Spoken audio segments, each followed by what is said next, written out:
Good evening, everyone in the room. Welcome here to Thomas Mann House, in my living room, for tonight's conversation on loss of shared worlds, reckoning with environmental destruction with Darya Tsymbalyuk and Ursula K. It's a great pleasure to see you all here in our room, and thanks for coming over on a Thursday evening.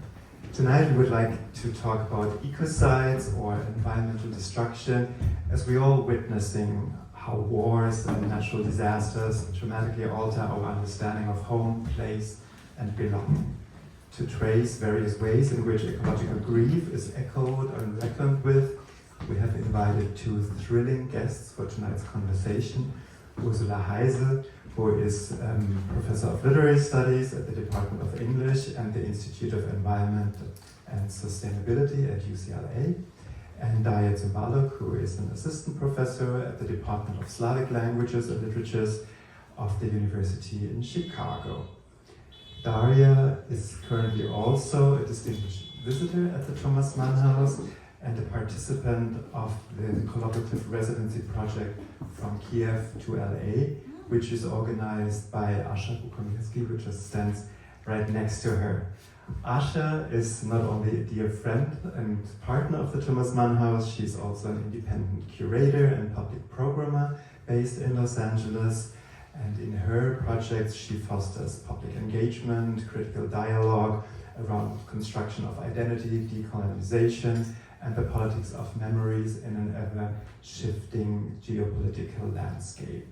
Since 2017, Asha has produced marathon screenings, a series of salon-style film and video presentations, and she is also, listen carefully, Senior Art Program Specialist of Metro LA, where she organizes a lot of contemporary art exhibitions.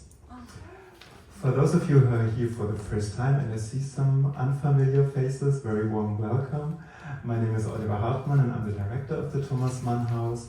Since 2018, we are a residency center and space for transatlantic debate, located here in Pacific Palisades, in the former exile home of writer and Nobel Prize winner Thomas Mann. Every year we have around 15 outstanding personalities from Germany. We invite them over, they stay and live here at the house with us, and they also engage with other scholars, artists, and community organizers from Los Angeles, California, and across the United States. We organize a lot of public programs, such as tonight's talk, in which we aim to addressing contemporary and future issues related to environment, society, and politics and culture. And of course, we do this in the spirit of Thomas Mann, who during his time in California dealt extensively in his writings and lectures with topics such as democracy, freedom, and the power of the arts. Before I hand over the mic to you, Asha, I would like to thank my team, Program Director Benno Herz, Project Coordinator Clara Tang, also Betty Herrera, Ilfrudis Matzak, and Lydia Grimminger for making this all happening tonight. And thank you all for coming, and have a wonderful evening. Thank you.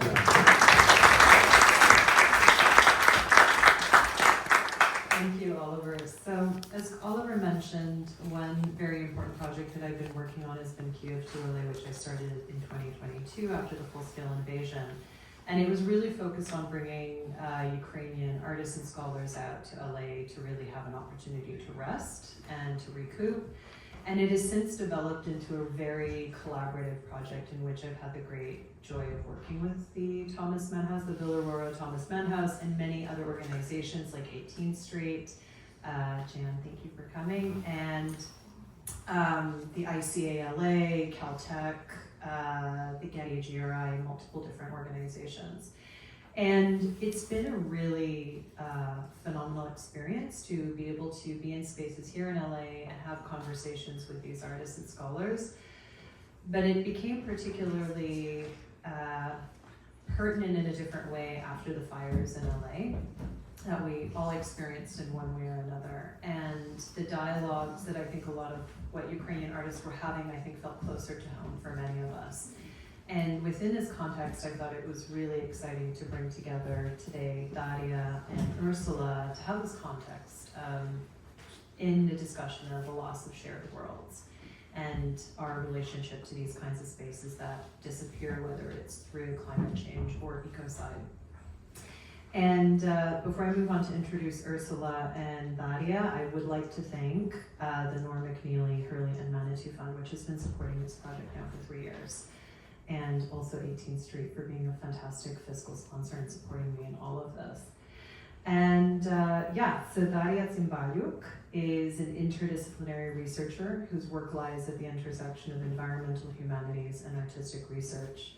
Darya is an assistant professor at the Department of Slavic Languages and Literatures and the Committee on Environment, Geography, and Urbanization at the University of Chicago.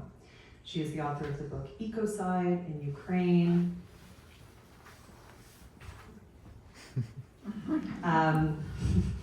The Environmental Cost of Russia's War, which you'll also be hearing about today. Ursula is Distinguished Professor in the Department of English and the Institute of the Environment and Sustainability at UCLA and co-founder of the Lab for Environmental Native Strategies, LENS.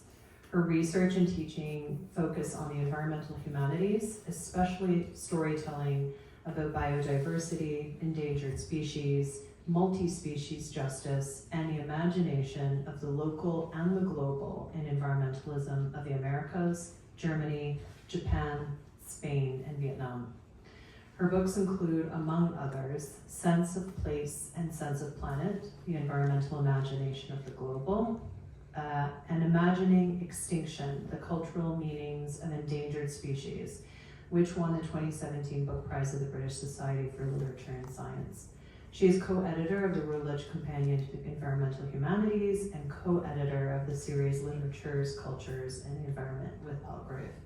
She is also producer and writer of Urban Arc Los Angeles, a documentary on urban parrots created as a collaboration of LENS with the public television station KCET-Link.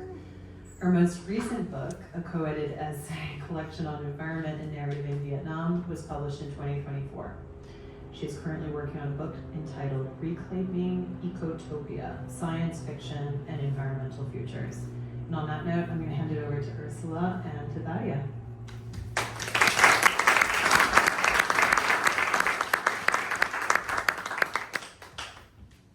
Thank you so much. Thank you so much, Asha. Thank you so much, the Thomas Mann House, for having me. It's really an immense honor. And I would also open with a round of thank yous. Of course, to Asha and Kyiv and 18th Street Art Center for bringing me here. The Thomas Mann House, which has been really an alive space. And I might say I have never seen a house of the writer that keeps being alive and intellectual by having us here, having our dinner conversations, morning conversations. It's been a place of learning, and especially so given that for me it's still in the shadow of the war. So Thomas Mann, despite the palm trees, there's the still presence for me of the memory of the war, and of course now also the scars of the fires. So it's been a lot kind of thinking and experiencing things here. But I wanted to thank, of course, Dr. Jakob Scherer in Berlin, Dr. Oliver Hartmann, Benno Herz, Dr. Claudia Gordon, Catherine Kluper, Clara Tang, Luisa Matzak, Lili Grimminger, and Elizabeth Herrera for making the space a home, and of course my co-fellows for making it so alive. So without further ado, I just share a couple of reflections that are coming from the book. The book was somewhere here, I think it went into Russia. You can, if you want, you can pass it around as long as it returns to me.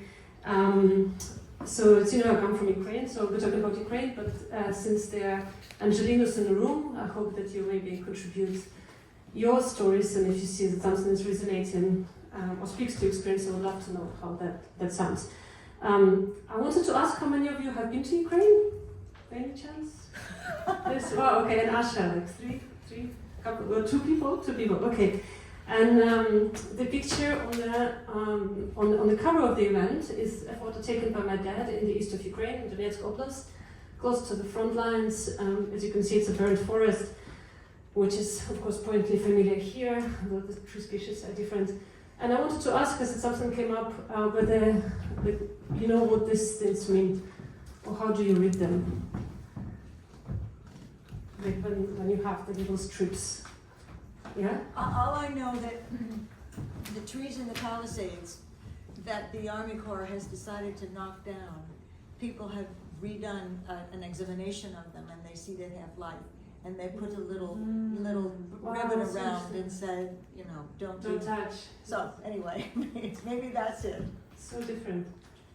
Wow, so it's very different. Yeah, contexts are so different. Any other reasons? I mean, Ukrainians would mean that their mines and unexploded ordnance, so prevents you from going into the places, right? Or signals you. So, but it's great that you find out. Anyway, so that's the book. It was written, as I was talking before to some of the colleagues, very urgently. It took me 9 months to write it because you want to get the message out. So it's kind of in many ways an imperfect book that's meant to make an intervention and to keep the conversation going, to open up a conversation about the environment. So yeah, and it's very personal in many ways. I wanted to write about Ukraine as a place of home, not only a place that you hear on the news in that context. And then I also open, and I'll finish with this, always with the slide, which is Ukrainian Nature Conservation Group, an amazing initiative in Ukraine that helps environmentalists on the ground, but also nature reserves. And I personally know people who were displaced because of the war, environmentalists, and who were assisted financially in these hard times. They're just amazing. It's an NGO that brings together scholars and environmentalists, and I always encourage people, if you're looking for places to donate, as they don't get as much, sometimes, profile. Anyway, I'm going to just give you a little bit of kind of couple of frames through which I've been thinking, and one of them that I think one of the central themes for me is the change of meanings, and how with the environmental destruction, our meanings of places, of things familiar, really dramatically shift. And in this sense, I would argue that everybody is displaced to a certain degree because the things around you are destroyed or contaminated. And I came to work with this, and on a book actually, from this mini essay I wrote for IWM Post, which is an academic magazine based in Vienna. And I thought nobody would ever read it, but I guess editors of Polity read it, so it was kind of unexpected. But the essay is strangely on mushroom picking. Do people pick mushrooms here in California? Is it the thing? Yeah. Yes. Amazing. I mean, Ukraine is like, it's a commitment in Ukraine to go mushroom picking. Right? Like it's so, people are very, very serious about it. And you get trained from kind of early age, your family introduces you. And it's, of course, for many people it's a hobby, but it's also a way of making livelihood. And as you know from the picture of the forests are mined, they're lethal. And I remember when I was in Kyiv in 2022, I just overheard people at the hairdresser talking about mushroom picking, but they were not talking about what they found in the forest, which is usually people are bragging, how many mushrooms they collected. But they were talking about their neighbors who stepped on the landmine and got injured. And for me, that's a signal of how the landscapes and environments that are very familiar every day suddenly carry lethal danger. And for me, this is one of the biggest changes with the war, is how your perception of space dramatically changes, and everything is dangerous, really. I mean, if you look at the sky, this is where the missiles are coming from, right? It's not only where the stars are. And so I wrote a small piece about mushroom picking and mushrooms, and then it grew into the bigger project. But this shift in meanings is what I'm really interested in as a person in the humanities, and not a person who actually collects data on the ground. And one other examples I just wanted to share of how the landscape changes meanings are these man-made environments, which are called shelter belts. You have them here. No, I don't know if you have them in California. Do people recognize them? These kind of plantations? I don't know. They're everywhere across Ukraine. They also exist in the United States and many other countries, but basically it's these are rows of trees that are planted near the agricultural fields to prevent wind, to prevent erosion, and they also kind of increase biodiversity. And they're really kind of phenomenal in a lot of grassland area. They became phenomenal, kind of biodiversity hotspot. In my region, for example, in the north, I'm from the south of Ukraine, so in the north of my oblast, there was research done that one of these shelter belts hosts 57 species of birds, many of them hunting birds, because they don't nest on the ground, they need to nest in the trees, and the rest is basically prairie around agricultural agrofields. I don't know how that works. Is Benno here? Did Benno leave? I think this is something that, it's remembering something that somebody was watching the other night. Well, it's true, we were watching Black Mirror. But, Black Mirror. what? Screen mirror? There we go, yeah. Okay. Thank you. Oh God. So, I mean, it is a kind of Black Mirror in itself. Luckily it was But, on Black Mirror that you were watching. Yeah, so you have this, the shelter belts, which were in Ukraine largely planted in the 50s and 70s. The history of them is much longer, but on a mass scale, during Stalin's great transformation of nature plan. I didn't really want to put Stalin there, but here we go. But yeah, he's kind of looking at the map of where, I mean, the really big ones in the south of Russia, but this is the whole map of where they were planted, and this is Ukraine. And you can see, you know, they're all over Ukraine, kind of marking the fields. And if you're talking about, this is kind of where Ukraine is.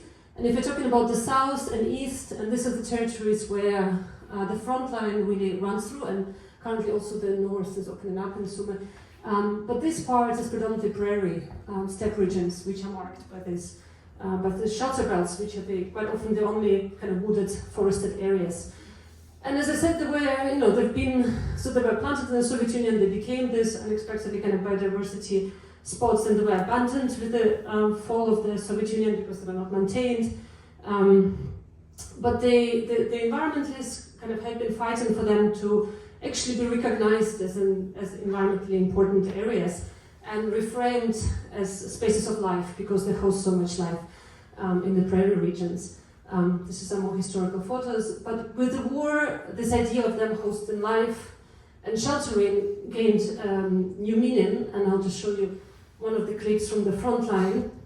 And as I said, remember that we're talking about this flat, prairie-like landscapes. There are nowhere to hide, and the only places that people hide, the soldiers hide, are in the shelter belts, right? And usually the images you see from the front line are this completely obliterated shelter belts, and they became really as iconic as the images of bombed houses, and in many ways they're also this, walls that are completely destroyed, just like the houses. And the classic example, I don't know if anybody's seen 20 Days in Mariupol, the film. Yeah. It's free on PBS by Mstislav Chernov and won the Oscar. It's, I mean, if you want to break your heart, I really recommend to watch it. I think it's the best film about the war. And this is the new film by Mstislav Chernov, 2,000 meters to Avdiivka, which follows an assault brigade going to storm a village which doesn't exist actually, just a geographical spot. But what for me is very interesting, the whole film, the whole documentary is set in a shelter belt. So everything here is mined, and they go through this narrow strip of woods. And in many ways it's a documentary about the shelter belt, but also what shelter belt means. It means now both destruction, but also the only place where people are sheltered on the front line. So the meanings change, and I'll just read this quote by an environmentalist on the front line. Everything human that exists in the war huddles to the shelter belt. They are home, a shelter, their rest, safety, and hope. Never before was the life of humans integrated so closely with the kilometers of linear plantings. The other aspect that really I wanted to highlight is the question of labor, and I think we hear about environmental destruction in Ukraine, we hear about ecocide through a legal framework, but for me it's really the labor of people on the ground, environmentalists and other people who document it and who write about it, and the material reality of the war is something that's important for me to speak about.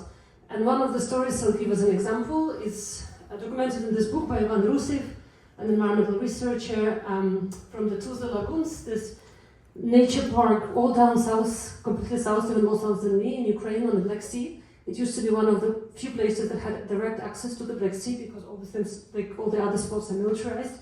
And even then, you wouldn't be able to actually reach the Black Sea because of the military control. He wrote this book about cetaceans. There's 3 cetaceans in Ukraine, all 3 endangered. Common dolphin, common bottlenose dolphin, and harbor, I can't pronounce it, porpoise?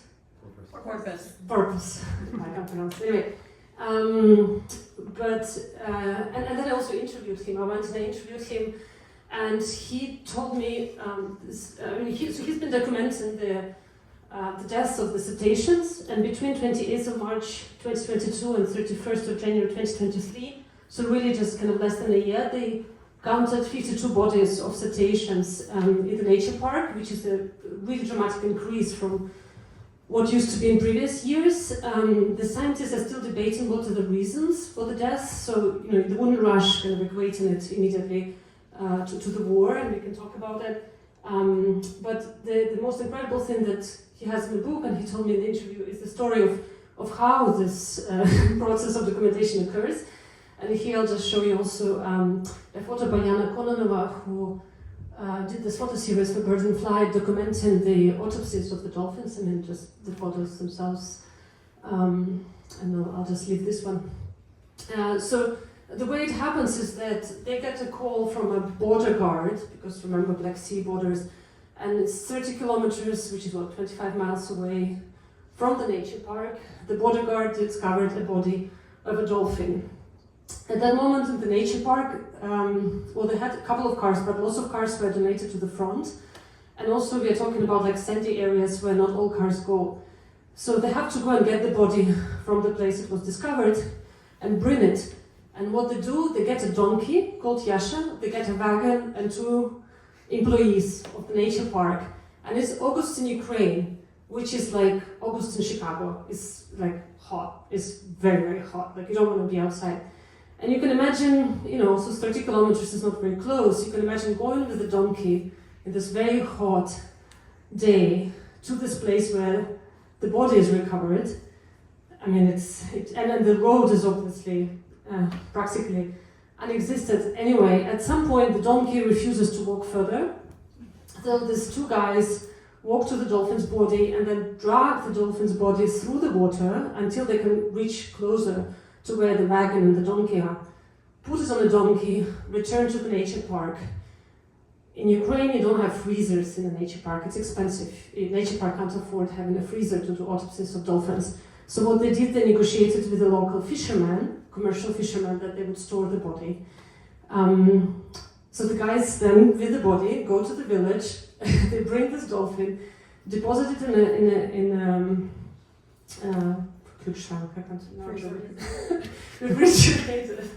refrigerator, and then because it's Ukraine, what happens? There is an attack on infrastructure, and so the electricity goes off. The body starts to stink. I mean, it was already stinking by the time it was picked up because it was time passed. It stinks in the fridge, and the fisherman says, it's going to contaminate all of my produce, and he throws it away. He throws it to the landfill, and he informs the nature park saying, "Sorry, I threw away the body." Calls the park. The park is like, "Okay, but we need the body for evidence. We need it for documentation because Ukraine is actually collecting the case on Ecocide, and the prosecutor and the team coming from Kyiv. So we need to do something." Kyiv is really far away. It's more than a night on the train and further.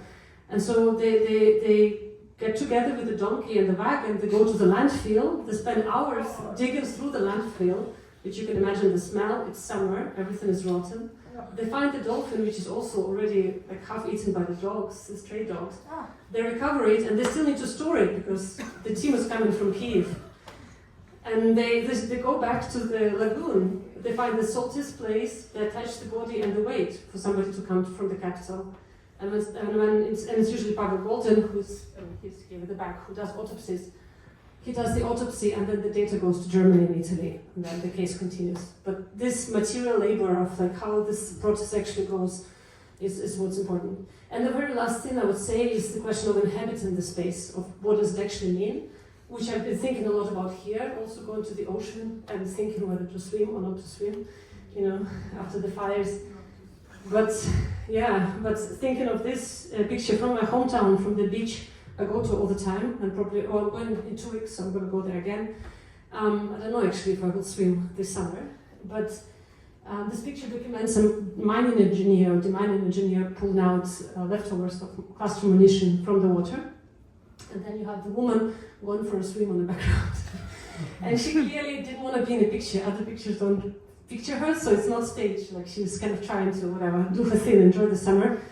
And then you have these guys working and pulling out cluster munition. And the question I have, in general, I mean, in many ways, is like, how do you narrate the war, and how do you address this kind of experience? What is it that? How do we actually talk about this coexistence, and what motivates this woman to swim? You know, is it? Yeah, I don't know. I'll leave it probably open as a question, but that's one of the challenges I had of how to actually embrace this complexity of living there. Anyway, and I'll stop probably here, not to speak too long, and pass the word to Ursula.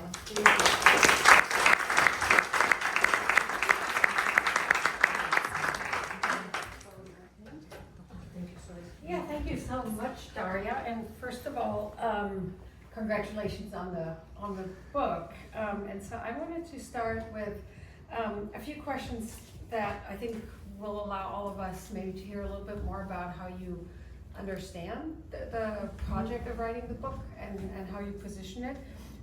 So my first question was about, okay, so this is a book about the environmental impact of the Russian invasion, rather than just the destruction of cities, the cost in lives and so forth that is amply documented in the news. But the war isn't over, and we don't know when it will be at this point, I think. And so the question is, how can we actually talk about the environmental impact of the war? In other words, what prompted you to write and publish this book now, rather than waiting and seeing what the impact finally is going to be? So what prompted you to do this now?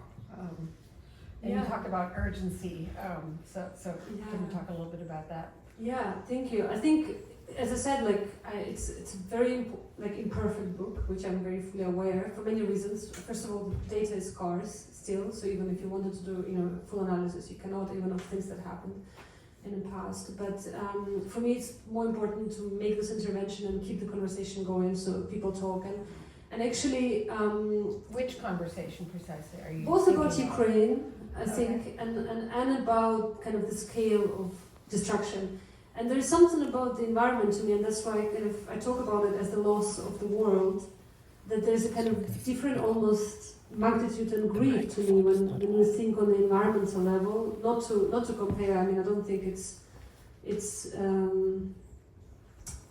any kind of comparison, of losses would always be a false strategy, but there's something that you think in terms of different temporalities when it comes to environment, how long the contamination lasts, how deeply things are terraformed and changed, that just overwhelming. Actually, I feel very overwhelmed when I start thinking of the dramatic impact that there is. But also, I came a long time ago at this topic through displacement and in a war context, and people who were displaced from the war regions after 2014, after the start of the war, because the war has been going on now, which seems so forever.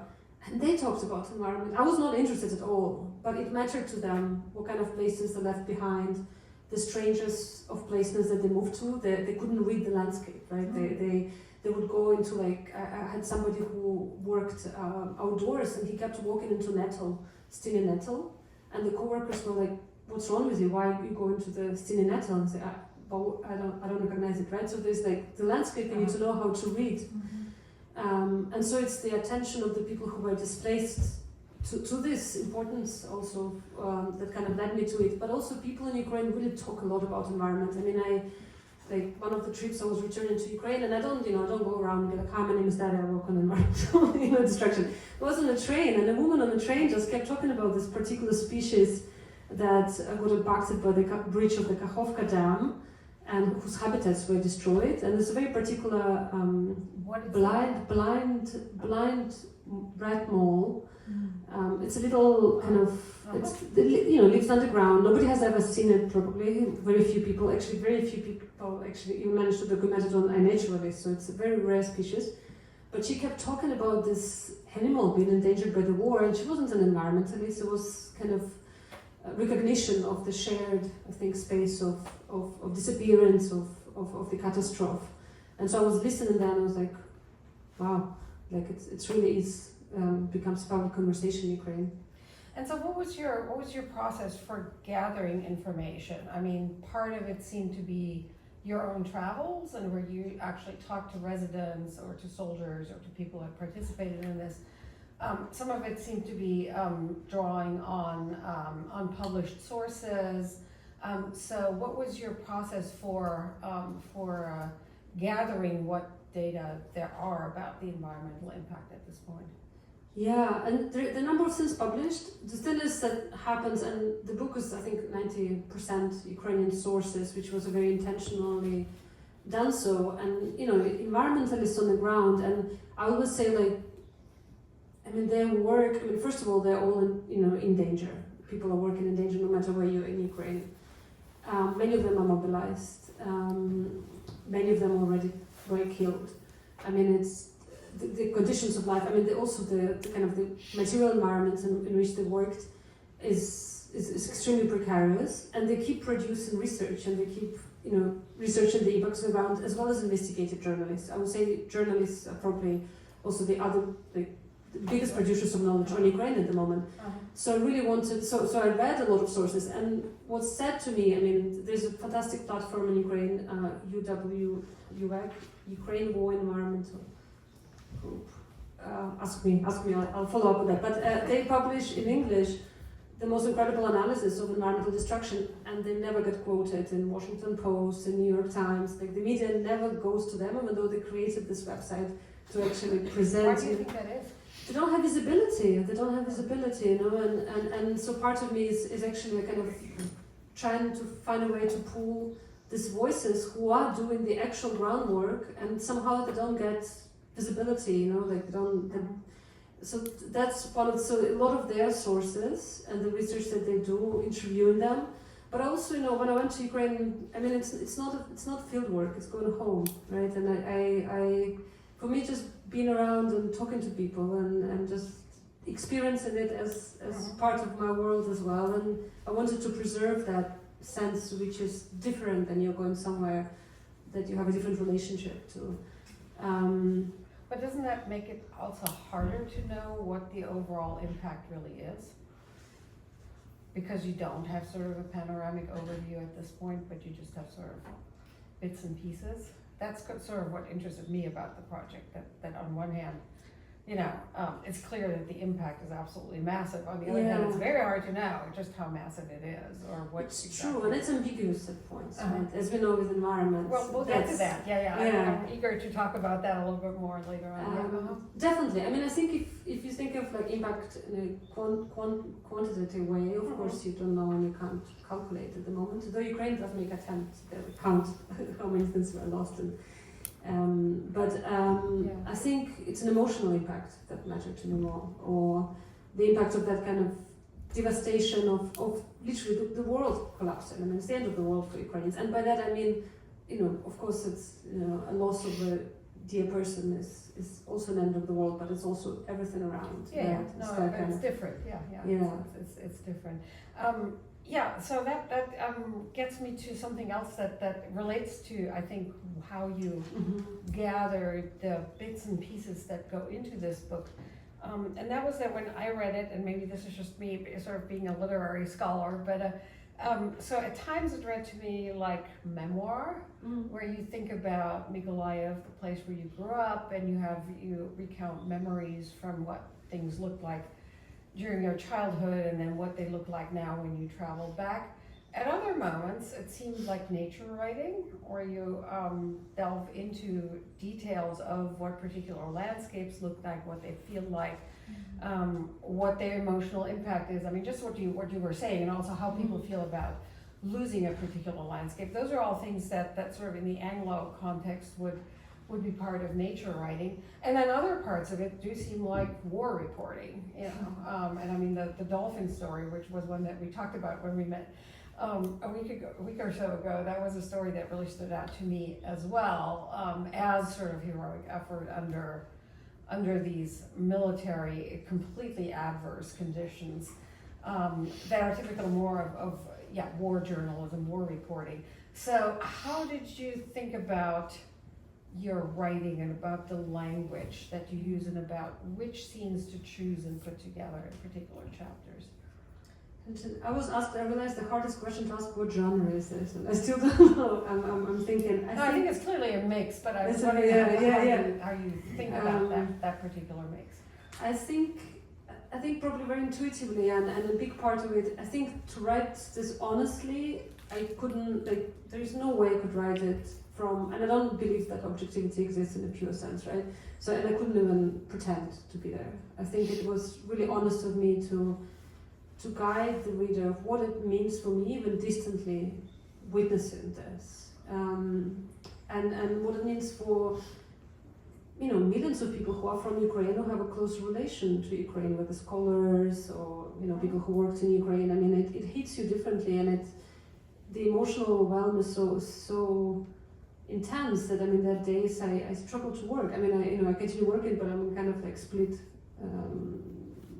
double worlds existing, right? I get numb and I get nauseous as well when intense attacks happened, and I think that was like making it visible of what's, you know, guiding through that relationship and making it a home. I think also Ukraine becomes so abstracted now, like any other place in the world which is under attack, to become a war zone and, you know, being in the news. And then I really wanted to also tell about it, a place which is a home and a place which is loved, and a place that is extremely alive.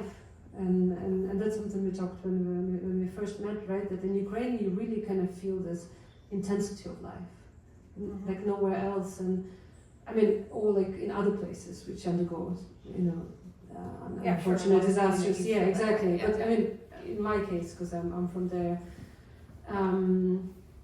So I really wanted to preserve that, and I think that comes a lot through memoir or autoethnographic writing.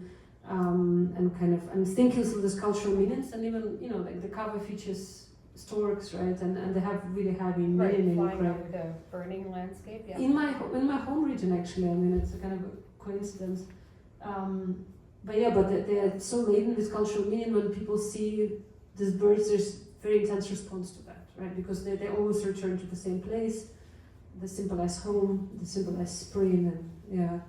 But so for your audiences in Western Europe, here in North America, so why should we worry about the environmental impact at this point, when day after day you turn on the news and you hear about, you know, hundreds more people killed, hundreds more apartment buildings bombed to smithereens, infrastructure destroyed, and you talk about infrastructure in your energy chapter at the end, which I really appreciated. But so I instinctively related to this because I'm interested in, you know, the rights of other species and how we position humans in relation to other species, but that's not a widely shared approach. So what's the sort of argument that you make, or that you would want to make, for why people need to pay attention to this at this point when the war is still going on and people are being killed and their property is being destroyed every day? I mean, I think there are two reasons. I mean, first of all, it matters to people there, and they talk about, right, and they talk about Ecocide. There's public discussion about it. They clearly go at lengths to like collect data and evidence. I mean, there is one moment I write about, and I should have brought this video as well. I mean, it's just heartbreaking, but there are these two horses that stayed in Avdiivka, in the city in the east, which is now occupied and fully destroyed. But already then it was like fully destroyed. And one of the horse farms was attacked and bombed. Most horses were evacuated, but two broke loose and were running around this, Soviet bloc apartment city, which is bombed out. It's completely apocalyptic imagery, the Soviet bloc apartments, and the horses just running around looking for food. And the local police tried to evacuate them. They got people from all the way from Kharkiv, which is quite far, come and try to get the horses out. And when they came with the horse truck, the truck was targeted with a drone and burned down, which is very expensive as well for a small NGO to actually own a horse truck. They returned to Kharkiv. They figured out that horses are social beings, so they brought a horse from Kharkiv to the front line, came with this horse to the city, were walking, one of the guys was riding this horse, the two loose horses saw the newcomer horse and followed, and they were evacuated. But it was like police, NGO, like so many people involved. So clearly it matters for people and not only for profit. I mean, I don't want to idealize relations with animals. There's, I'm always very critical of how that portrayed and and used by It can get easily propaganda. sentimentalized. And sentimentalized, but there are also stories in which people, it's clearly not cost and benefit kind of relationship, but there's something else that moves them to go at lengths to get the animals out. But so one of the things that matters to people, but of course, you know, one thing we know that environmentally we are so connected, and I mean, environments they don't respect national borders, right? It doesn't exist. And actually, the story I like to give is by Kate Brown, who's a historian at MIT, and she has this incredible book, Manual for Survival, on Chernobyl, and it's just a brilliant read. I totally recommend. I mean, to read everything by Kate Brown, but she ends the book with the story of a truck of blueberries that. So blueberries are collected a lot in the region of Chernobyl, and sometimes for export. They are monitored in Ukraine, but because you can mix them in different quantities, you can get out the radioactive Chernobyl blueberries. Anyway, and she traces. Are they really still radioactive now? Absolutely, Okay. absolutely, Yeah. and mushrooms, totally. But she follows this truck in US, which is stopped at the Canadian border because it was, you know, radioactivity was there and was detected. And at first, at the border, they were like, "What is there?" And then they discovered there were lots of blueberries, but these are frozen blueberries coming all the way from Ukraine, you know. And you would think something is so far away, across the ocean. I mean, it's you know, the world is much more connected than we like to think, I think. Yeah, Chernobyl is interesting. So I was in Belarus twice, in 2001 and 2002, to teach like week-long or 2-week-long seminars at a university that Lukashenko then proceeded to shut down. Not because of me, but because he thought there were too many people from too many Western professors coming in. And one evening when I was out with the students, they actually had a very intense discussion about mushrooming. And some of them said, "Oh, it's still there." And this was 2001, 2002, mind you, more than 20 years ago. Mm-hmm. And at the time, they were discussing whether, you know, where some of them thought this was completely crazy and this was absolutely radioactive and nobody should go mushroom gathering anywhere near the Ukrainian border or, you know, get anywhere close, let alone eat those mushrooms. Whereas others said, no, this is just as long ago, you know, these mushrooms are absolutely fine. So even at the time, there were very, very divided opinions about this. So, and the Chernobyl example is an interesting sort of different case of environmental disaster that we may have time or not to come back to.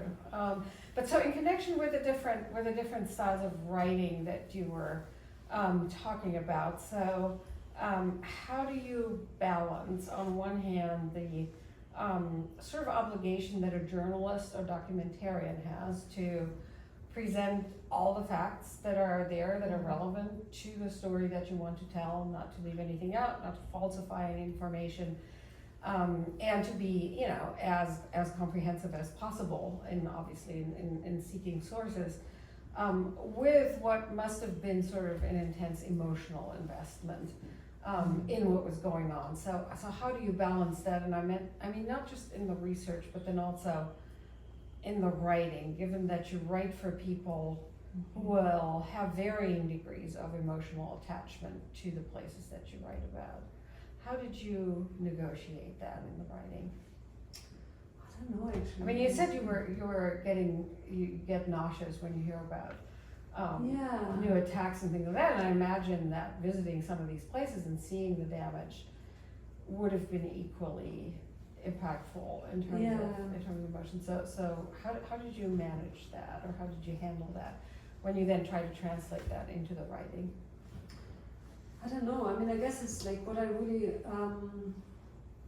I said, I think like trying to pursue is try to write it honestly, you know, not to over sentimentalize it, not to make it over spectacular, but also not to go on the other side and think of, oh, I'm going to make it very objective, which I wouldn't be able to anyway. So it's kind of, it is a balance, and it's kind of, I don't know, it takes a lot of, I mean, it is listening to that kind of honesty of like what actually would mean to tell the story, and always also thinking of a variety of people to whom I'm telling. So while I'm telling to a Western reader, of course, writing in English, I'm also thinking, am I able to tell it in an honest way that the people with whom I'm in conversation on the ground in Ukraine Right, yeah. would say, okay, this is, it makes sense, So it's kind of also thinking about those on the ground. So accountability to different types of audiences? Yeah, and the different ways of understanding what is going on, I think. Okay, yeah. So were there models for you for that? I mean, there's a ton of literature, of course, now, both fictional and non-fictional, both in film, on the web, in print, about environmental damage and about, the different types of environmental violence that occur. I mean, Rob Nixon, is a scholar he's an Africanist and a scholar of post-colonial literature, coined the term slow violence more than 10 years ago for the gradual types of damage, but that can end up being just as destructive as direct violence over the long term that occur in a lot of the global south versus the fast violence that occurs during times of disaster or times of war and so on and so forth. So there's a lot of storytelling about these kind of situations. Were there particular books or writers or filmmakers that inspired your writing here, or that sort of were a type of model for what you're trying to do in this book? Yeah, so other people working on war ecologists for sure, and I would say it's not only writing, but they really inspired me to, in a sad way, they provide a kind of guidance for me to understand what will happen to the environment in Ukraine. So you read them as academic literature, but you also read them as a kind of manual of possibilities where Ukraine goes. So Monira Hayat's work on southern Lebanon, which has been in a state of war for much longer than Ukraine, insistently, and recently, of course, again, escalating. And, she writes fascinatingly about people keeping goats, because goats don't cause their minds blow up, unlike cows, Okay. And you kind of think like, oh, this is the future of Ukraine. This is how people make livelihood. They switch to other ways of husbandry and kind of reading her work. Elena's came on DMZ in Korea, which is an even more further distant future, and also very interesting to read in relation to Chernobyl and what happens there and the narratives of Chernobyl. Just curious, because I did some work with Vietnamese colleagues. Any Vietnamese samples there from what they call the American War and we call the Vietnam War? I have to go much deeper into the actual. Of course, the work on Ecocide and the emergence of Ecocide. Yeah. But environmentally, the person I've been in conversation in Vietnam is Pujita Guha, who's who finished, and we know each other and intersected on questions of colonialism in many ways, but she works in phenomenology also of place. But I would take recommendations of Vietnam because Vietnam is still that was a super interesting learning experience to me in editing this anthology of essays about sort of environmental narrative in Vietnam, because Americans always think first about Agent Orange when Vietnam comes up, and it is always sort of the Vietnam War that first appears. For Vietnamese scholars and also for a lot of the government at the time, that it was just part of a much longer period of, on one hand, various types of colonialism, French colonialism that had already devastated forests, changed water management in the Mekong Delta and things like that are not so present to our image of what's happening with environmental crisis in Vietnam, and then also, quite violent confrontations and oppressions on the part of the Kin majority vis-a-vis ethnic minorities, which is also a story that repeats itself all over the world, that particular ways of stewarding nature are suppressed or are discouraged or are violently displaced by majority management. So the way in which environmental management, comes also with certain claims to power and the ability to displace certain populations and things like that. So I think this is sort of a really interesting area, the way in which certain types of environmental disasters are in the foreground and then others that sometimes are more gradual, but sometimes are not, but are just not visible to a certain audience, especially, you know, I mean, I think American media are, like all media, are very selective about which kinds of crises they cover, and you know, I think the environmental impact of the Russian invasion has been somewhat covered, but not a whole lot. So you were talking earlier, we were talking a little bit about sort of the non-human perspective on all this, and I sort of sense that in various. I mean, it's obvious in the title image, in the dolphin and donkey episode, but then you also you focus in without sort of going all the way down the line of, in the way that some writers now do, that they actually focalize a whole story through the eyes of an animal, or even make an animal, or sometimes even a plant or a tree, the narrator of a story. I mean, in fiction that's become sort of a really radical strategy for giving a completely different impression of what environmental crisis feels like, and what it means to lose a world, right? To sort of allude to the shared of lost worlds, or lots of shared worlds. Sorry, that it gives that this your book forms part of, and that your talk formed part of. This is a very radical strategy. I don't think you go all the way there, but there are chapters where you do sort of foreground the role of cats, or that mind sniffing dog patron or patron, or whatever that's pronounced.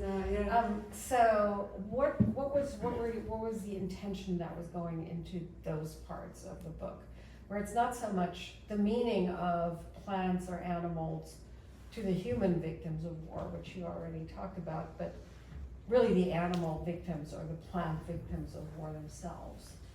Yeah, so there are two things. I mean, first of all, I think my intention was in that kind of presenting Ukraine as a living space, a life space, and populated, of course, inhabited by not only humans but all kind of species, right? And thinking of who are the agents in the stories, and whether the birch mouse is an agent, a bat is an agent. I think that was important for me to kind of. So what do you mean by that when you say the birch mouse is an agent or the bat is an agent? I mean, I think that's sort of, in academia we talk about this kind of stuff all the time, but it may not be obvious. Or I mean, what quite literally, I mean, if people, not everybody, and I think there's also misperception that everybody can just leave the war zone, which is completely untrue, and it's also in many ways quite often, it's difficult to leave a war zone. So, but equally so for a lot of species, it is an absolute destruction of the only habitat they have, right? Like, this is the end. They don't. I mean, one of the species I write about is this particular type of cornflower that grows only in 2 places near my hometown in the world. It has only like 2 small fields that survived.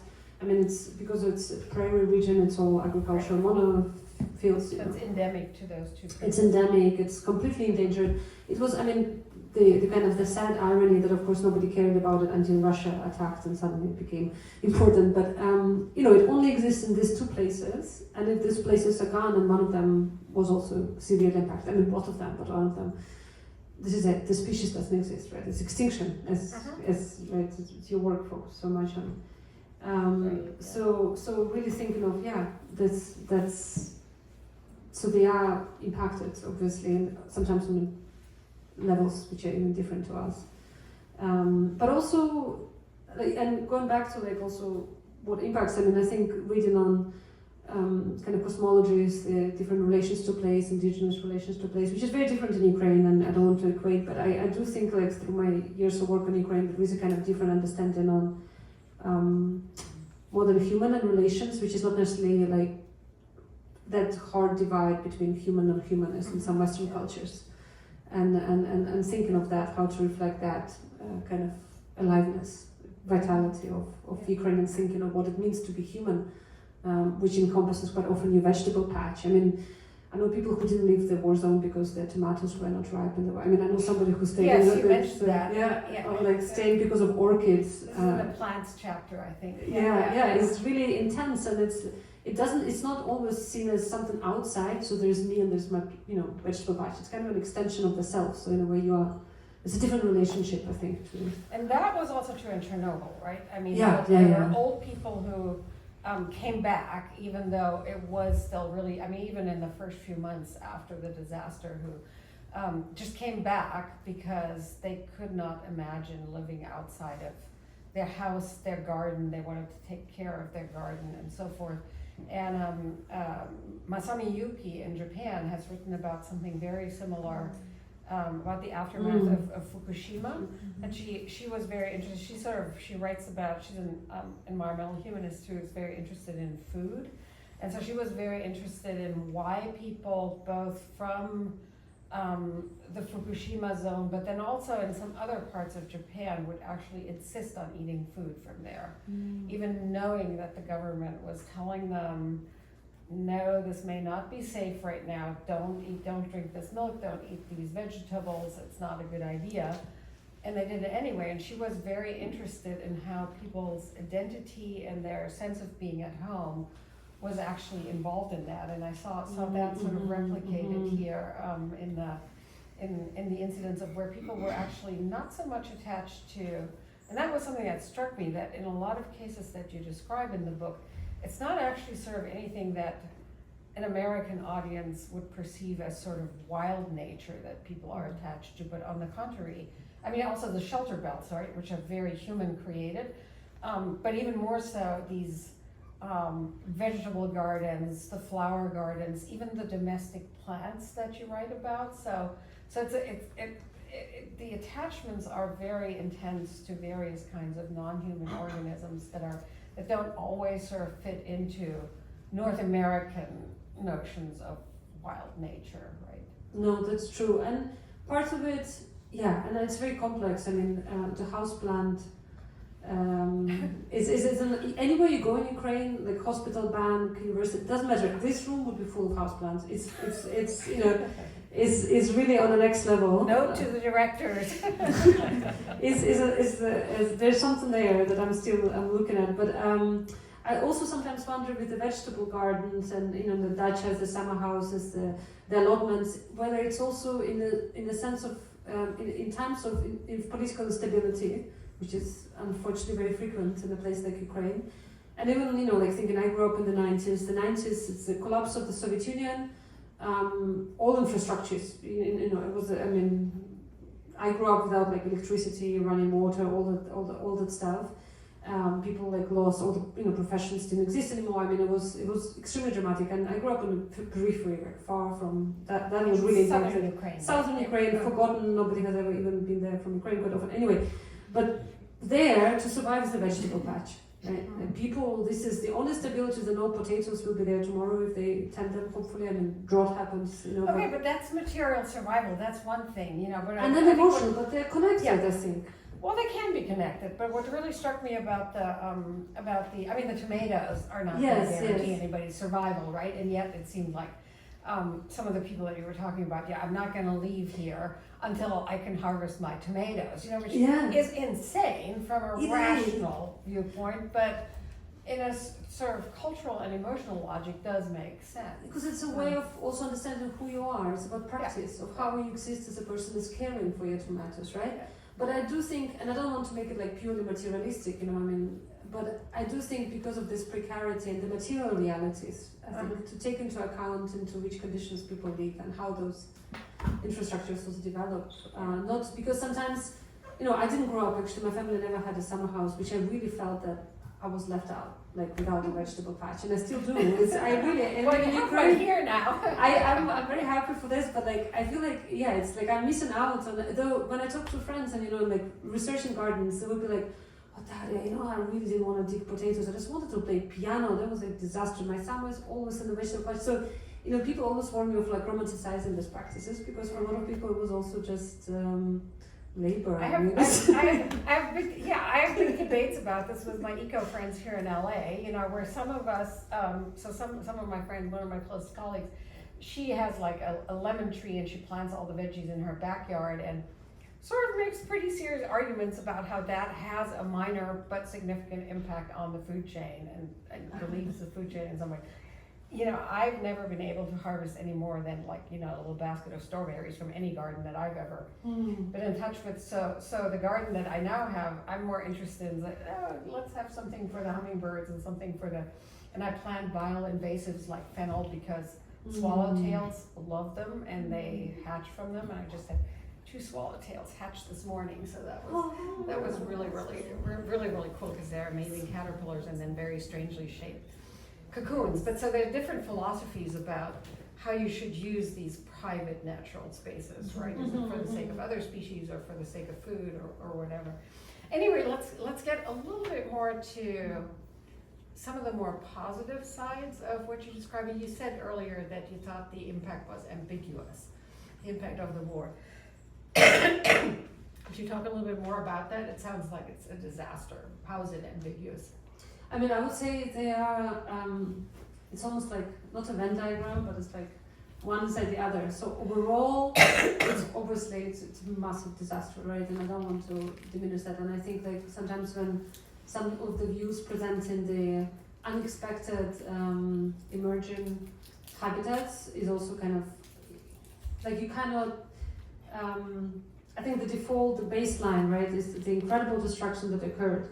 But within that, because environments are very complex and sometimes when you remove the human, it actually, has unexpected outcomes for the way species interact. So in that sense, some of the areas that are abandoned, they would have species returning there, or in my hometown, you would see pheasants in the park that were not there before. But I do find that I've seen reports which only kind of focus on the, positively framed, almost like kind of celebrated, similar to Chernobyl, right? People love the stories about Chernobyl flourishing and how it's all great, and but we've briefly talked about it, but the sadness of it, how sad it is that animals prefer radiation over humans. I mean, it's and similarly, like right, that like all the species would return to like this contaminated land, right, because they're not disturbed by human being present. So in that sense, it is complex. At the same time, I would say like so media both tend to over dramatize, and the same, that's why I mentioned with dolphins, like very quick conclusions, and ecosystems do have unexpected ways of recovery or unexpected ways of responding, and change. So it's always more complex than we read, I think. And when you actually go to and talk to scientists, they the picture is not as black and white as we would like to have it. I think that's one of the outcomes that I had. But it's all within this horrible context that you shouldn't. I mean, I remember growing up in I'm at the tail end of a cold that so makes me cough. Yes, I should use the mic, but I don't want to cough into the mic. I remember growing up in Germany, in the state of Rheinland-Pfalz in the 1960s, and my parents were big mushroom gatherers, and we would go out many weekends, and at the time it was completely unsurprising to me to see an old rusting tank in one of the fields or the forests where we were gathering mushrooms. Or we were kind of running around while our parents were gathering the mushrooms because they actually knew what they were doing. And we'd find sort of expired ordnance and sort of the leftovers of trenches or things like that. And at the time, I was a kid, I didn't think about this, but this was in the 1960s, so 20 years after or more, after the end of the war, and you still sort of had that memory of the impacts of the war, so that will certainly be there. Do you think, you call this ecocide, and you mentioned death and sort of the mourning that comes with contemplating these war landscapes a lot of times in the book. Do you see a possibility for resurrection, for restoration? What would that look like? Do you think about that? I have to stay optimistic somehow in general, I think, otherwise nothing makes sense to continue, right? And in my optimistic moment, I hope that this discussion we have, because of the loss, there's much more interest and attention to like endangered species in Ukraine. I think to the landscapes themselves, to the ecosystems. Suddenly people remember the species exist, or even that we should care for the steppes and not just plant corn there all the time. There's. Right. When I'm hopeful, I hope that maybe that shifts something in our perception of the spaces and make us care. When I talk to the environmentalists, they're like, no, it's worse. And in fact, the war opens the door. I mean, it's actually, I should have brought that quote from Thomas Mann, but reading The Magic Mountain, there's a moment when... oh yeah, we talked about that. Yeah, Hans Castorp's uncle comes to visit. And Hans Castorp is talking about the stars, and the uncle looks at him and says, "Well, this guy is definitely crazy. Why care about the stars, right? Like this is clearly the sign that something is not right in his head." And in many ways, that's how it feels with the environment. People say, "Why? It's not our first priority. We need to survive. Then we'll think later, right?" But that also means so. And then the society is completely exhausted. And you have Protestant Kyiv now again. Going on, so it's politically active, but of course, how many... This is about the dismantling of the anti-corruption institutions. It's been rolled back apparently, since, so the people are very politically engaged, but of course, how many battles can you fight? And the environment, and people are still protesting. I mean, there are environmental movements everywhere. But one of the things, and of course, this country is also involved, is that always the business lobby is very strong. And it's easier during the war to cut forests, to extract whatever you want to extract. Oh, right. There could also be that under the cover of war destruction, you can discharge toxic fluids and stuff like that. Exactly. And the legal aspects, even there are lots of, environmentalists are really doing incredible work in Ukraine, but the laws are changing very quickly sometimes into what is possible, what is not possible. So there are really big concerns that this situation is actually deteriorating. And then of course people who are, I always say that, and I think working in an environmental field is very particular in the sense that I say, you can bring a surgeon from Brussels and bring a surgeon to Ukraine and they would do fine. But you cannot bring an ornithologist from Brussels and plant them in the south of Ukraine, and it would be different, right? The training to become an environmentalist is like years and years and years. And my question is, with the restoration or repair, who are the people who are going to do it? How is it going to be done? Like, where's the knowledge will come from? And environment was really underfunded. Culture and environment are the two fields where the most underfunded. With environment, it's even worse because majority of the budget went to the maintenance of Chernobyl, which is a really huge amount of money. And so the view is not really optimistic, though I have to remain somehow hopeful, and in a way by writing, I guess that's what I can do, right? But you end on something like a restoration perspective, and I wanted to ask you to maybe read the last paragraph of your book, and then just the ending of it, because I thought that was moving and interesting, where you say that sort of instead of a conclusion or instead of an answer, here's an image I want to leave you with. Would you mind reading that to us? Yeah. And where you talk about what that scene means to you? Yeah, it kind of came full circle because you asked me about what does it mean to write it in a moment, and in many ways, I didn't feel like I could do any kind of honest conclusion, and whatever I would write would be outdated by the time it's published. And so I gave this image that, to which I kind of cling and think out of despair a little bit as well. So the episteme of death, and that's the kind of the argument I make, that we learn more about things because they're destroyed, so I call it the episteme of death in the book, right? Has put a morbid spotlight on the communities, habitats, and worlds of Ukraine. In these days of resistance against death, destruction, and erasure, it is hard to offer conclusions or answers. These days one can only, and this is the Ukrainian word, and that's another story, перебути, overbe, overexist, in the hope that life will overflow into the future. Hence, instead of a conclusion or an answer, let me offer you an image. This chapter was mostly written and finished in March 2024, as Russia was incessantly targeting Ukrainian infrastructure. I spent that month in Bucharest, but I was still waking up at night to monitor the chats reporting on missiles and drones over Ukraine. During the day, the TV was almost always on, showing footage of bombed and burning buildings, rescue workers trying to save people, and energy workers trying to fix the damage. At some point, I spotted energy workers engaged in an unexpected activity. They were filmed standing on a platform of a crane above the power lines, fixing a stork's nest. The old nest had fallen, and the residents of Novomoskovsk in Dnipropetrovsk Oblast had called the energy workers asking for help. In response to the request, the workers constructed a special metal device to attach the nest to the electricity pole, hoping for the return of the birds. Oh, that's nice. It's a wonderful image. What does it signal for you sort of for the future? So I think part of it, and maybe that's where my visual art background comes in. Images, they communicate through associative logic, right? So they are non-linear, and in that sense they kind of could contain multiplicity of reading that sometimes academic writing is very constrained in replicating. And these are also sort of the storks that are flying on your title page, right? Yeah, so part of it is this hopeful return of anybody, me including, my parents being able to return to the place they lived most of their lives.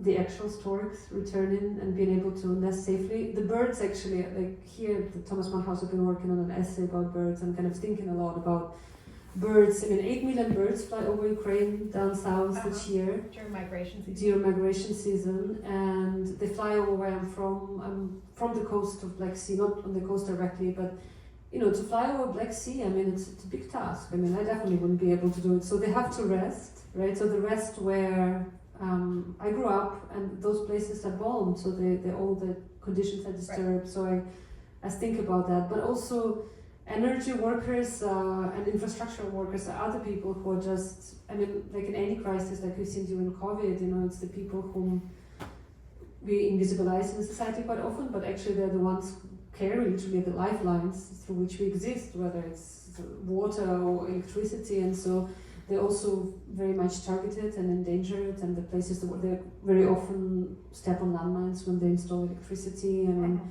My hometown still has a problem with potable water since 2022. Right. You can't drink water, and I just see infrastructure workers day and night making sure everything is running. So thinking about that labor, what does it mean to make the country alive? But it's also about expectations, right? When you watch with the news and you're like, what is the impact? And then I saw these workers fixing the nest, and I was like, what's going on? It was kind of like. Yeah, I thought it was a beautiful conclusion. It made me laugh out loud, both for two reasons. One, because it is unimaginable that electricity workers would have nothing more important to do than rebuild a stork's nest. And also because storks are crazy, and they're crazy good at building on these electric poles and electric lines. In Spain and Portugal, in Germany, they will build where you think they would get electrocuted the next minute, or their chicks will as soon as they hatch, But somehow they make it. They're kind of Ukrainian, like Ukrainians in a way, right? Yeah, they're kind of. That's where maybe to conclude, you want to just talk about the pedavuti, or is it too much? Is it too long? People tired? Is it? No, why don't you conclude with that, and then we'll open it up for. I should have had this discussion. clip. I don't have this clip on hand, but is this idea that I write about that I borrow from a woman called Lyudmila, who was filmed in Kherson, which was flooded after the bridge of the Kakhovka disaster, and so she's filmed by the broadcast TV, and she stands up to her, the water is up to her knees, and the journalist is asking her like, "Oh, are you going to be evacuating?" And she's like, "No, wow, I'm not going to be evacuated. I'm gonna wait out, right? I'm gonna remain and wait until it passes, and then I'm gonna be here." And she uses this particular word in Ukrainian. I have a diagram somewhere. I should have pulled the diagram in, but it's peribute, which literally means in this context is to wait something out, to hope that something passes. But the way the word, the actual, if you deconstruct it into bits, the root is to be, to exist, and the prefix is to over, to trans. So literal translation would be to over exist, right? To over be something, which is of course different than to survive. But this condition in which she narrates, so she's inside the catastrophe, right? So she's not, she's fully inside, and she acknowledges it, because to wait for something to pass, it's not good. You're not waiting for a birthday party to pass or whatever, right? You're waiting for the catastrophe to pass. But she remains in it, so she confronts it. And yet there is some kind of idea of futurity, and I'm not meaningless in a positive sense, because life and survival, I think, is kind of more concrete. But the over-existence, we don't know in which form it will be. Maybe she will not survive in a physical form. But for me, this is kind of, I think, how in Ukraine there's this constant negotiation between existence, Black Mirror comes in, and witnessing and facing the Well, and catastrophe. also investing in others' lives, right? I mean, that's why I thought it was great that you brought it back up in the conclusion, when, you know, humans work to restore habitat for other species. Yeah. Yeah, let's open it up, yeah. Do we need to pass the microphone, or is that not necessary? Okay, go ahead. There's become this very kind of popular, somewhat popular term, you know, that's of solastalgia, you know, of homesickness, even when you're at home, because your home is changing around you with climate change or fire or disasters. And like, I mean, this idea of over-existing seems like completely a counter-narrative to solastalgia. You know, it's like being, I'm here, I'm gonna stay, it's changing, I'm gonna resist. I'm not going to, it's curious what you think about that, because it's become like this kind of trope of despair that the world is changing around us, and your story seems to be one of resistance. Like the world is changing around us, and we're going to stay and over-exist and fight to stay. Yeah. And there's something in, I think.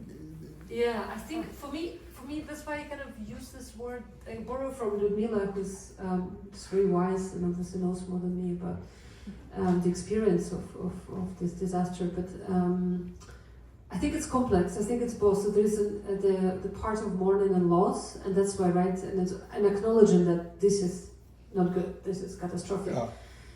But I agree. There is a kind of part of resistance, right? Though that's why, for me, her word and the essay I've been working on is in conversation with his image is kind of to which extent it's also the Romanian. I mean, and the complexity. I don't want to be one reason why people remain, but to which extent Romanian or swimming in contaminated water is also because you don't have any other choice. You know, that's what I'm trying to figure out. I don't know if there is ever a pure answer, or if people even have a pure answer to themselves. Because I remember when we came back to this very beach in 2023, so just after Kakhovka, and the water flew from Kakhovka down to my hometown and further into the Black Sea. We didn't swim with my mom, so we go to the beach, we would hang out, we didn't swim. There were people swimming, and then at the time I was like, really? I mean, first of all, there's all this munition potentially there, all the stuff, and you know, that flown up to the bridge. But people would go swim, and I was like, what is it? Is it some kind of resistance? Is it despair? Is it because they can't go anywhere else? And they have like, what motivates people to go and be in that water? And the next summer my mom came back and she started swimming. You know? And I don't have a straight answer, and that's why I think I think the only way to answer it is through language, and through the kind of delicacy and complexity of language. And for me, it's through writing and kind of trying to keep that tension, in fact, and I think it's a negotiation that people have with themselves every day, literally, right? Why they remain like it's going back to that vegetable patch. Is it survival? But it's also emotional attachment, and it's also a sense of who you are. It's complex. I think it's very complex, and that's for me. Yeah, I guess in writing this book as well, and in writing in general, is somehow to find a way to keep the tension present rather than reduce it to an easy narrative that we can frame. I do think, though, that's a really interesting point that you made, and I think for everybody in this room, I remember hearing of the first surfers that went back into the water after the fires, and how for some of them, they said very much it was a form of resistance, but for some of them, they said, it's the only way that I can move forward. You know, I might be, and there's a lot of debates about what's in the water right now. Yeah. And some people are making it very clear that, you know, not to swim, whereas other people are saying it's fine, it's clean, and some people just accept not knowing. But I've spoken with some people who said, if I didn't swim, it would be technically better for my health, right? But to swim or to surf is actually going to benefit my health and my well-being. So it's that same thing with, you know, I know that there's a lot of romanticization about the radioactivity, but it's this idea of maybe when you encounter or you're at proximity to that extreme kind of loss. And I'm curious, like, what happens when you do lose so much? Is it just the fact that you face mortality a lot closer than others and that you just accept that you want to be in the present moment regardless? I mean, we even had the joke the other day where I said, I'm not swimming. And you said, oh, well, I've grown up close to. I've seen worse. Yeah, and you were, I do. and as a result, you're unfazed by it, but I haven't had that proximity. And so I don't know if maybe that's it. It's just when you get closer to it, it's less scary. I don't know. I don't know. I mean, I think, there are probably as many other answers as people on how they negotiate with themselves as a condition globally. I mean, and to different degrees also because of climate change, what we eat, you know. Absolutely. Everywhere in the world, I think. I don't know. It's just in Ukraine, it's in a different kind of heightened context because of the. Were there any other questions? I'm thinking about this in here. I have a question that's been kind of underneath your title and in everything you've been speaking about, and in that map that you had with Stalin there and the shelter. No, belt. unfortunately, I have No, it's very interesting because it relates ultimately to territory. And so we're talking about ecocide being the ecology, but it's actually also territory. So I wanted to ask you about how you thought about defensive nationalisms emerging in Ukraine during this time, and how the ecological narrative is part of that, as well as the case that's being brought for ecocide in international legal lines. Yeah, great question. I'm trying to think from which part I'm starting.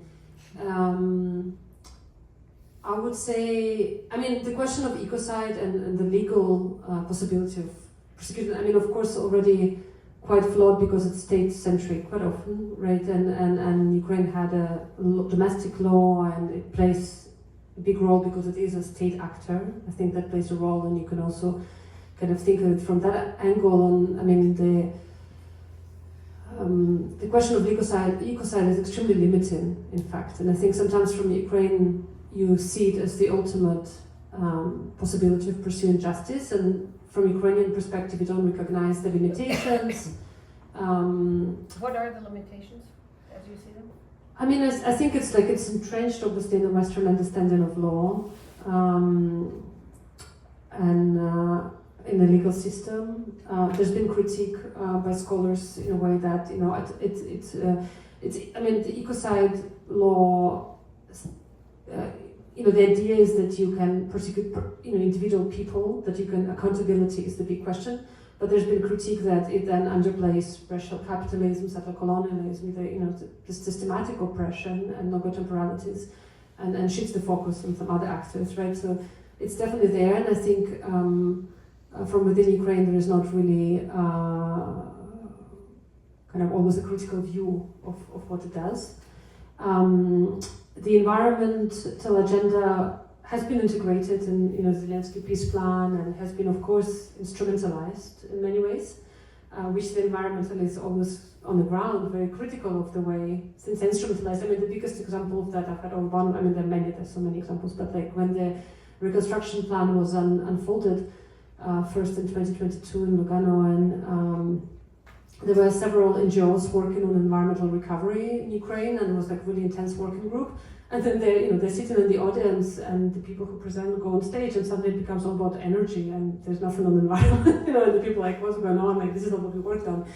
But it's interesting how the environmental narrative is kind of used when it's suitable, of course, right? And the actual steps on the ground that are made to preserve it, and the passing of the laws that are very detrimental to the destruction of environments. I mean, in many ways, you know, I mean, not in many ways. I mean, Ukrainians can compete with anybody else with the destruction of their own environments. That hasn't poached anything, that hasn't gone anywhere else.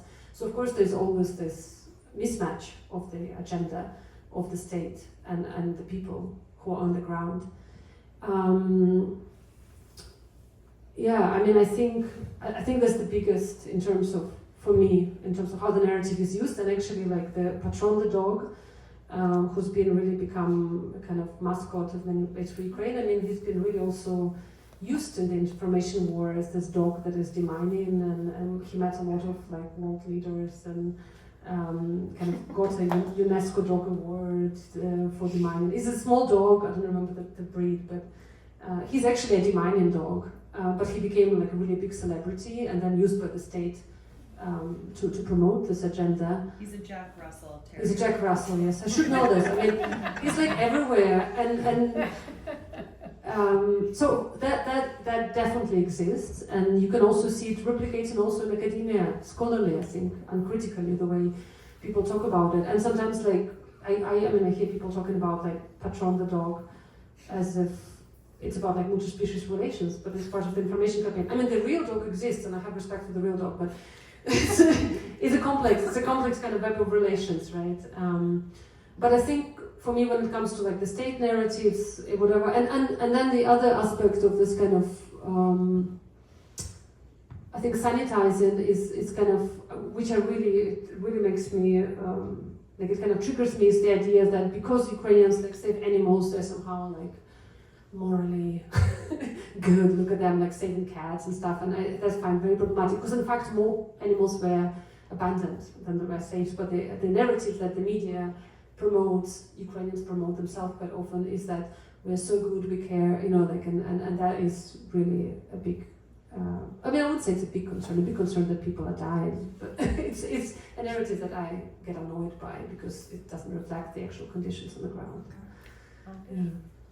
Yes, I'm curious about the concept of habitability when it comes to ecocide, or when it comes to the war experience, because in the whole discourse of the uninhabitable Earth, it's obvious that the Earth will probably not become uninhabitable, but there are uninhabitable zones. But then as you start digging into it, it's degrees of habitability. Mm-hmm. And so what we've experienced here in LA is that some areas are getting very much more dangerous.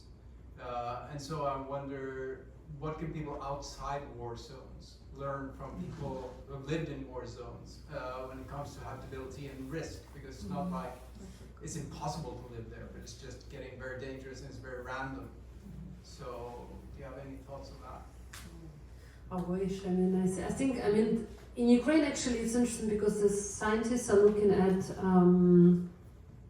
Chernobyl as a case study, in fact, on what happens and how to live with that kind of contamination.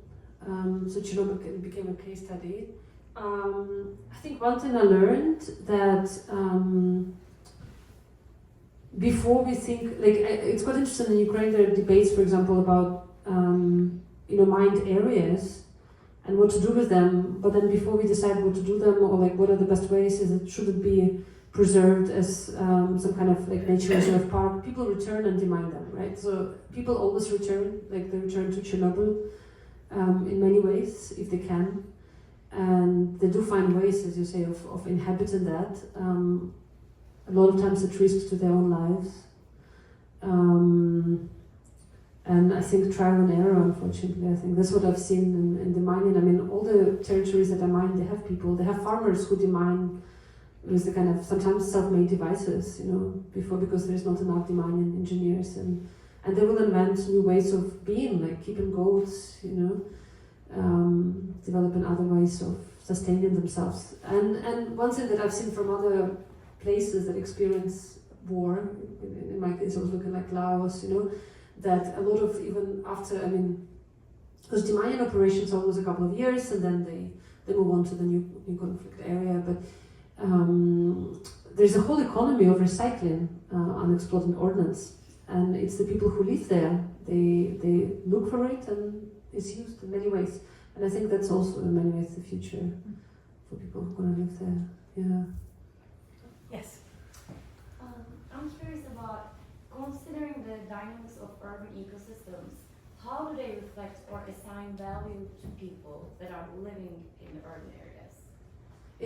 What do you mean? Urban areas. For example, I mean, depending on the climate scenarios, climate change scenarios, for example, the change of temperature and precipitation in 2050 or 2100, it's the agricultural areas are going to be different, or the land cover is going to be different. However, I'm curious, or like what we produce in those agricultural areas needs to be changed depending on the temperature and precipitation, depending on these climate scenarios. But I'm curious about where we live in urban areas, in urban settings, how that ecosystem change within that urban settings would impact people that are living in those urban areas. I wish I had an answer. It's a complex question. Well, in Ukraine, I mean, I think the main challenge will be to rebuild urban areas, right? Because I mean, there's so many of them that have been destroyed. So there might be a chance there to build them actually in a more climate resilient way. That's what people hope, but I'm not sure as well. It Well, depends it's on also what we're hoping for here in LA, and I'm not totally sure that's going to happen here either, right? Yeah. I mean, there's always that hope at the moment of extreme destruction that will allow us to build something that's actually more adapted to what's coming in terms of climate change and various other ongoing environmental crises. But I'm not sure that the incentives are there economically or in terms of policy to do that. Yeah. And I'm not sure about Ukraine. No, that's a great idea. What Ursula is saying. Just second that. I think. Yeah, anybody else? Okay, do you want to, and then we should conclude. Okay, so let me, Transition to wine. so and beer the roadmap. this, The highlight. there's one thing you said that strikes me as very moving and strange, and I think it relates to a lot of the questions that have been raised, including even this last one, you know, where you said there's no place else that is more alive. For me, but for some other people that. No, but I mean, but I think that's actually quite moving. You know, that in the middle of all of this, there's no place else that is more full of that spirit of life. Yeah, you really feel it when the possibility of dying is closing here. Kind of the intensity of it. I think that's what you were trying to capture with that pedagogy, right? That sort of over-living almost. Yeah. Uh-huh. It's just, it's kind of overwhelming. I mean, the extreme feeling of gratitude, I felt that, you know, the city I'm from is standing, I mean, it was bombed, but it's just like that I can go to the beach that I used to go to. I don't know, like I don't know what the spectrum of emotions you feel, but, and yet you know that it's still in danger. It's a kind of hyper intensity about everything, I think. Yeah, okay, last question. Hopefully it's not a long question, but your comment about policy made me think about Ecuador about 20 years ago, created policies that gave rights to the watershed, to plants and animals as individual beings. And I'm just curious if you thought at all about if there's post-war opportunity to advance some kind of an idea like that in this environment.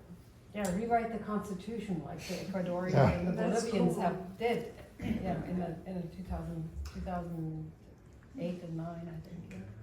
I don't think it's